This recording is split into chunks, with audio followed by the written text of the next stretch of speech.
नमस्कार साथियों। आइए बात करते हैं स्टॉक मार्केट की।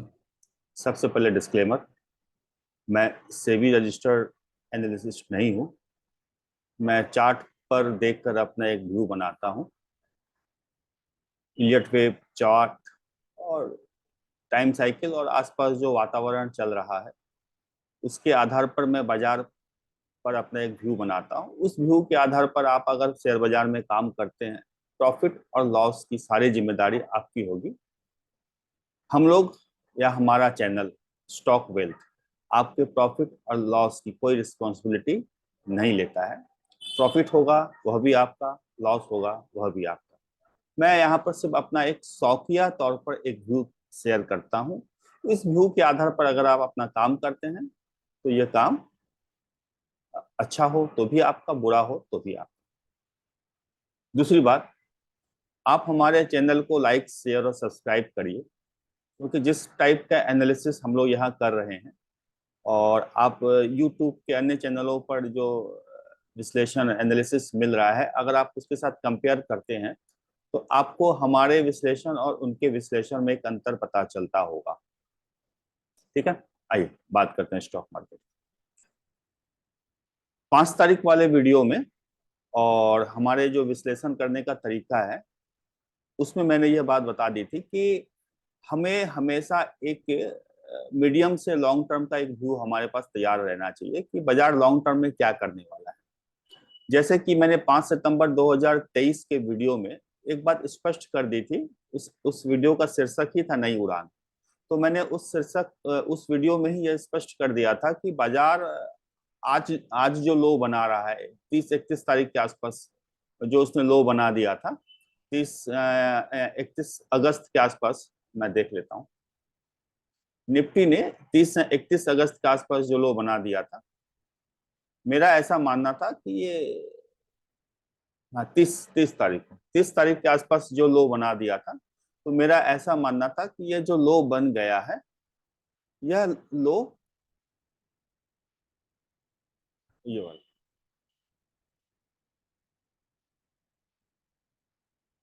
माफ कीजिएगा, 21 तारीख के आसपास, 21 अगस्त के आसपास, 21 अगस्त के आसपास जो लो बन चुका है वह लो इस बाजार का आखिरी लो है मीडियम टर्म के लिए। और इस लो बनाने के बाद बाजार यहाँ से ऊंचा ही ऊपर ही जाएगा। और ये उड़ान जो है, ये ऊंचाई जो है, वो कितने दिनों की होगी? 2 महीनों की होगी। और यहाँ से ये जो लो बनाया है उसने 18,000 19,200 के आसपास का, यहाँ से यह 10% की एक नई उड़ान की ओर ऊपर चलेगा। नई उड़ान की अपनी एक यात्रा पर चलेगा। उसके बाद फिर हम लोग 2 महीने बाद जाकर देखेंगे कि बाजार में क्या हो रहा है। तो आपने देखा कि ये नई उड़ान किसे कहते हैं। ये है नई उड़ान की परिभाषा। ये 3 सप्ताहों का काम है। 5 सितंबर के बाद ये 3 सप्ताहों का काम ऐसा हुआ है। इसे कहते हैं उड़ान, इसे कहते हैं नई उड़ान। ठीक है, 5 सितंबर वाला वीडियो देखिए और उस समय क्या लो था निफ्टी का वो देखिए और हमारे विश्लेषण को देखिए, तो पता चल जाएगा कि अन्य विश्लेषकों में और हम लोग जो विश्लेषण करते हैं उनमें क्या अंतर है।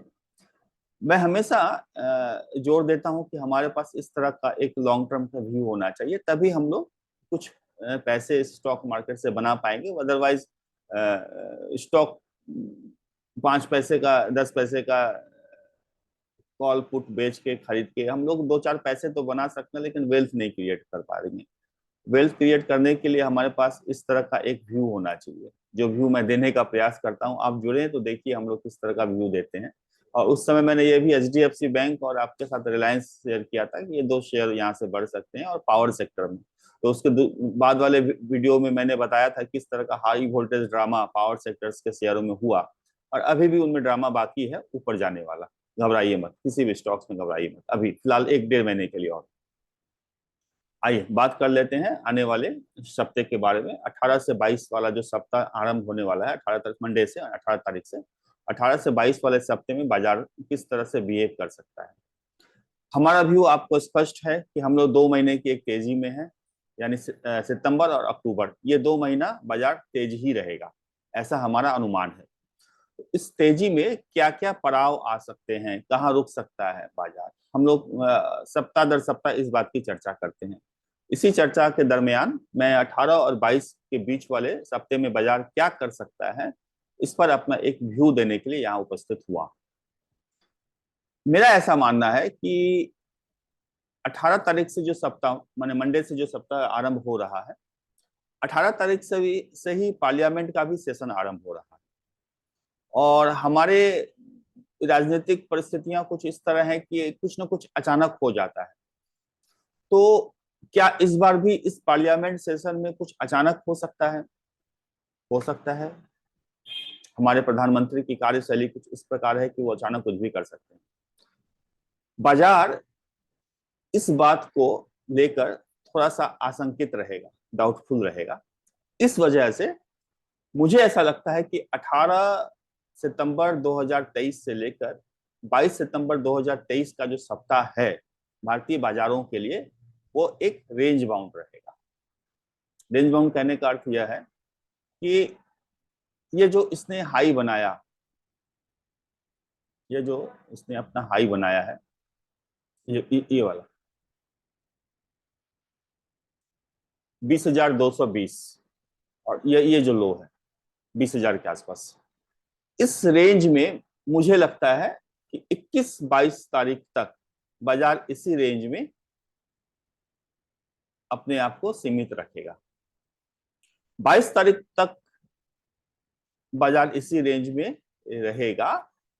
21 या 22 को जब पार्लियामेंट का सेशन ओवर हो जाएगा, बाजार इस हाई को तोड़कर आगे बढ़ने का प्रयास करेगा, यहां से फिर अपनी यात्रा आरंभ करेगा। इस सप्ताह को आप मान के चलिए कि एक रेंज बाउंड का सेशन रहेगा।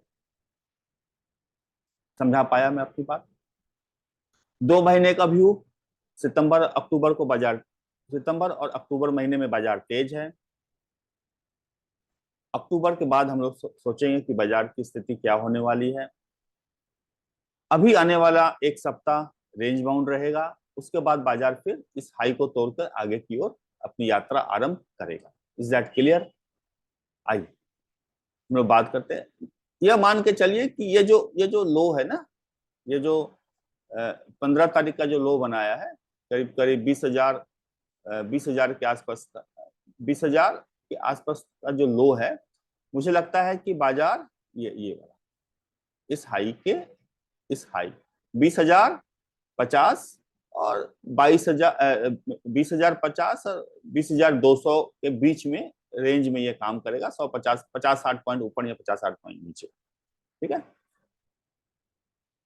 21 तारीख के बाद पार्लियामेंट सेशन के खत्म होने के बाद बाजार इस हाई को ब्रेक करेगा और अपनी यात्रा की ओर आरंभ, अपनी एक नई यात्रा आरंभ कर देगा। यहाँ फिर बाजार को अगर 19-20 तारीख को ही पता चल जाता है कि पार्लियामेंट सेशन में ऐसा कुछ नेगेटिव नहीं आने वाला है या कुछ अचानक ऐसा कोई फैसला नहीं आने वाला है, तो फिर बाजार हो सके तो 20 तारीख को ही ऊपर की ओर नई यात्रा आरंभ कर दे। ठीक है, मैंने दोनों संभावनाएं आपको बता दी।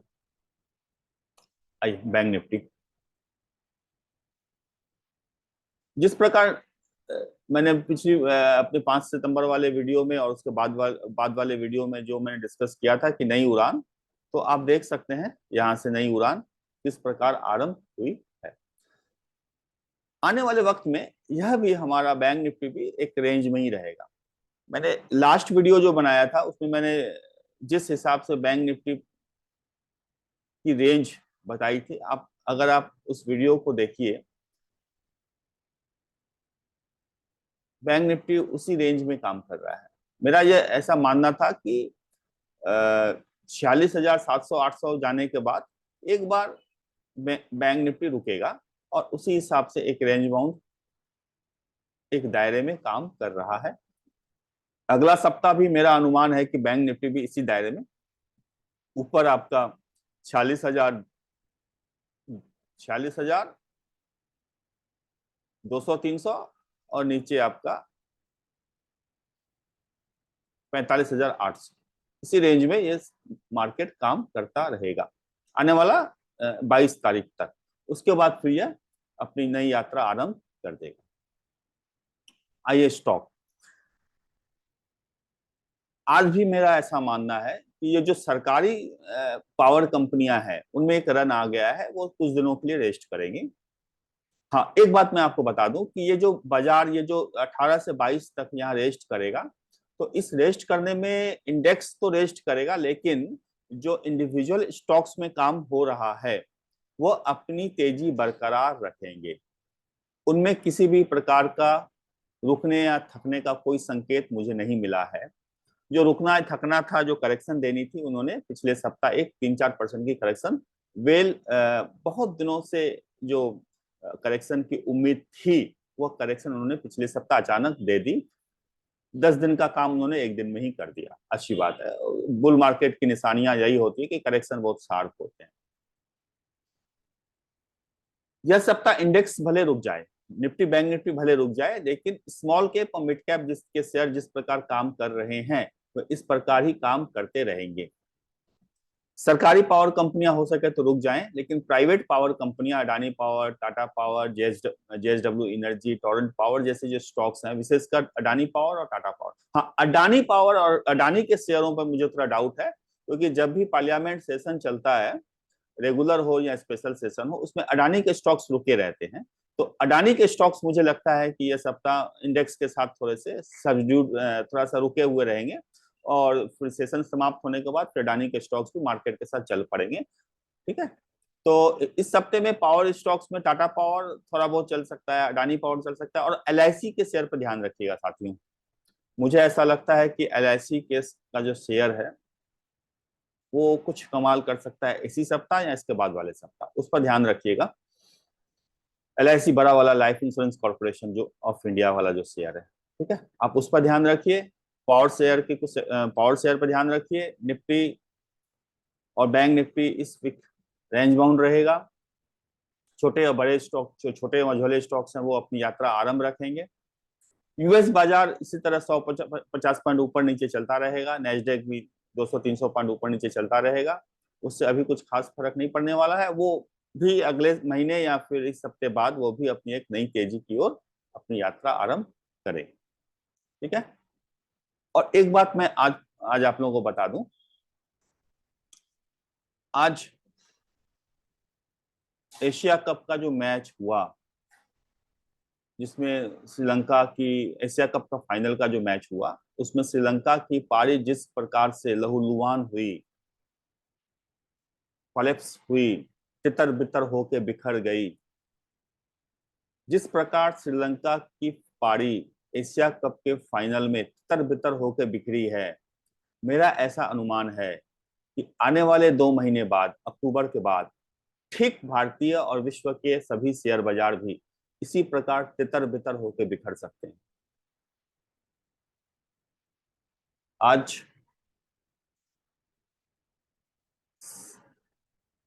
17 तारीख,